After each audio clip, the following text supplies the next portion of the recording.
ভোটকেন্দ্র যেন কেউ দখল করতে না পারে সেজন্য ফজরের জামাত ভোটকেন্দ্রে আদায় করতে দলের নেতাকর্মীদের নির্দেশ দিয়েছেন বিএনপির চেয়ারম্যান তারেক রহমান।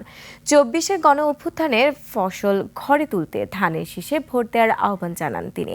মাইনুদ্দিন রিপনের রিপোর্টে বিস্তারিত। I am Ox.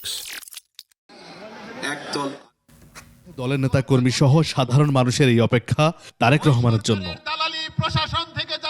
রাত ১২টার দিকে জনসমাবেশ স্থলে পৌঁছান বিএনপির চেয়ারম্যান তারেক রহমান।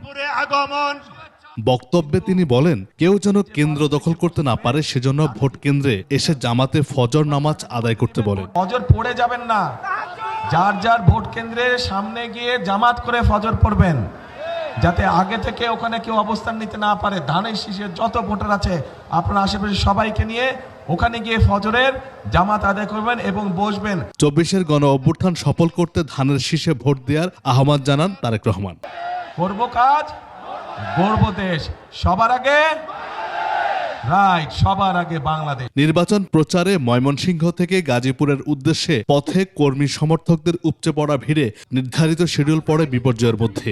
এক তরুণী তারেক রহমানকে রাস্তায় থামিয়ে সাবেক প্রধানমন্ত্রী বেগম জিয়ার ছবি উপহার দেন। S M Mainuddin Ripon, ২১ television, Dhaka.